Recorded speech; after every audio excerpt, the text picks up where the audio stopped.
Okay, share ko lang.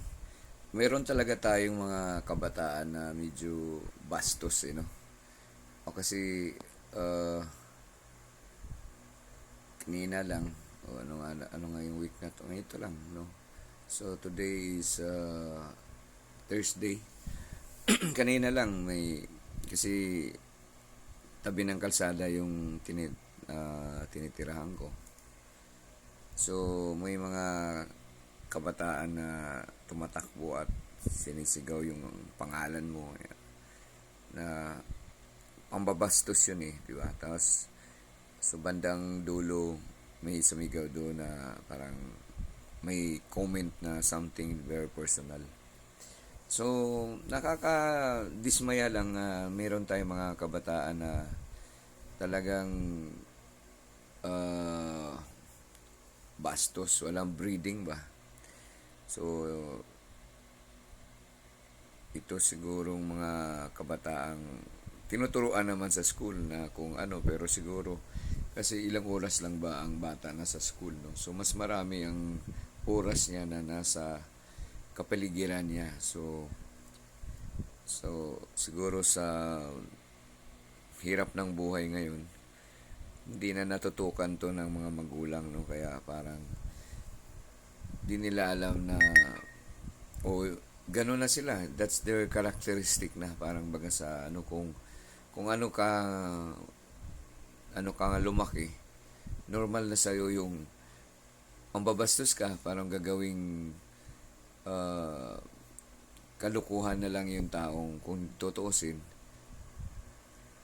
wala namang ginagawa sa kanya na mali, So, ano lang talaga, yung parang siguro kasiyahan niya yung mambabastos sa isang taong kung tuusin, hindi basta-basta naman na nasa kali lang kasi nagtuturo ka sa isang public school ay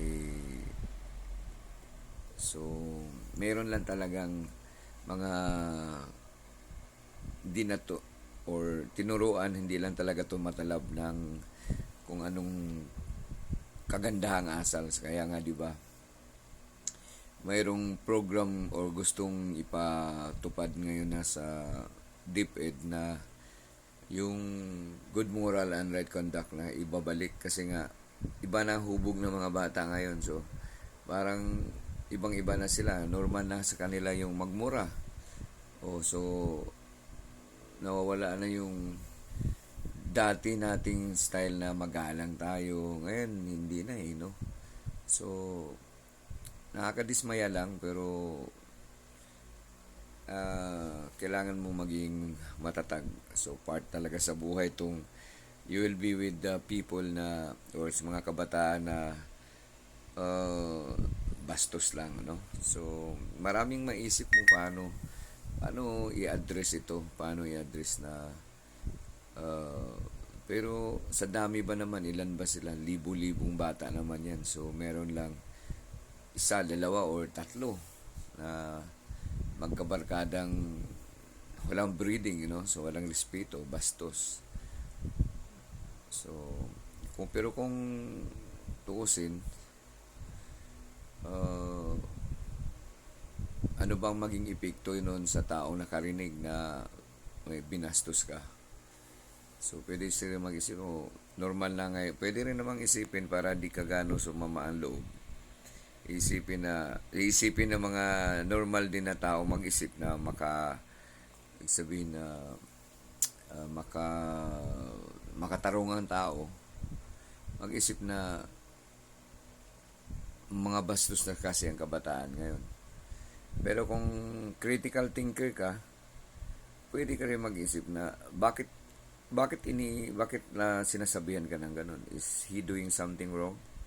O pwede ka rin mag-isip ng ganun, lalo na kung hindi naman kilala yung taong nasabihan yan. At hindi mo rin naman nakita kung sino yung nagsabi no, itsura no na dumaan, nagsalita. So, pero definitely, walang breeding yon. Kasi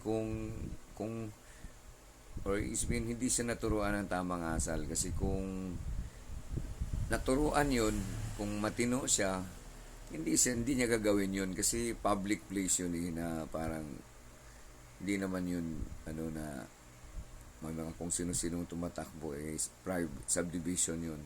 Malinaw na baga sa ano yung mga bahay ay kanya-kanya talagang ano ina subdivision, no. So halos walang tambay sa gilid-gilid. So parang pagkakataon niyang sumigaw dahil anong oras ba ngayon? Mag 10 o'clock na ng gabi, so pwede na siyang sumigaw na lang ang akala niya. So basta parang nakakaano lang pakinggan, no? Parang nakakasama na loob, pero kailangan mong maging matatag. Kailangan mong intindihin na it doesn't destroy you who you are, kasi you know you, and you know you're not doing such you don't deserve such pagtusi, parang bullying yun eh. Sisigaw sa labas kahit natawagin yung apelido mo, pero di ba pambabastos yun. So for me, it encourages me more na I have to strive harder. I have to be observant to these people also, so that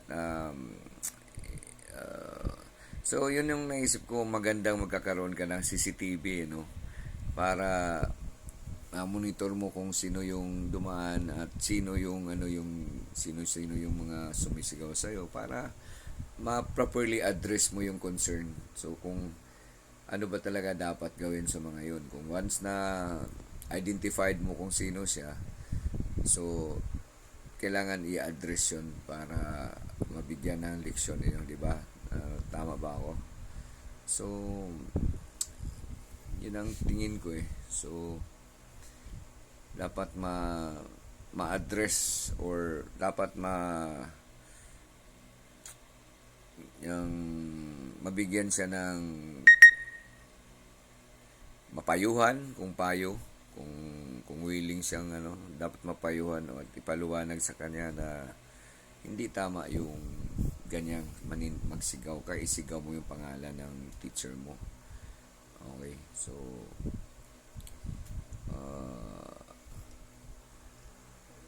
hindi ko lang alam kung anong comment nyo din sa sinabi ko. So open sa comment ito para malaman ko rin yung mga pananaw nyo. At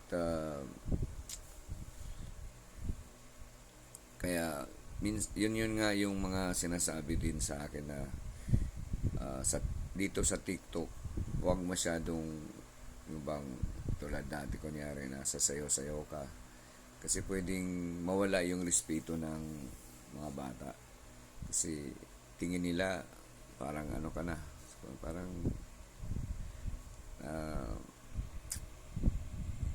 kung pasayaw-sayaw ka lang na, or na hindi ka naman magaling sumayaw, or sasayaw-sayaw ka ng ibig sabihin yung, lalo na kung tulad ko na sasayaw-sayaw pero di naman yung modern na sayaw, or so basta parang yun nga, parang dapat maingat din sa mga ina-upload dito sa video. Kung sa school,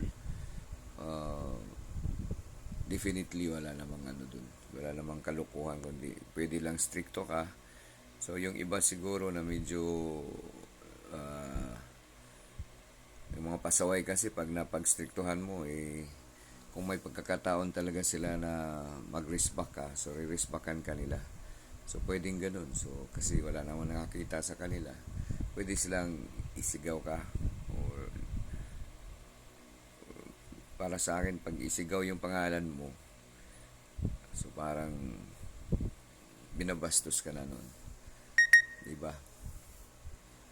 Pero ganun talaga. So sa libo-libo ba namang bata, mayroon yung naging pasaway talaga. Parang yung anong kasabihan, yung puno ng parang yung isang bunch ng coconut, hindi naman lahat yun may laman. Mayroon talagang walang laman, sa in a bunch of coconut, anong coconut fruit, no? Yung okay, so na-share ko lang. Pwede mag-share kayo ng comment nyo, masasabi nyo dun sa sinishare ko na to. Okay. Bye-bye.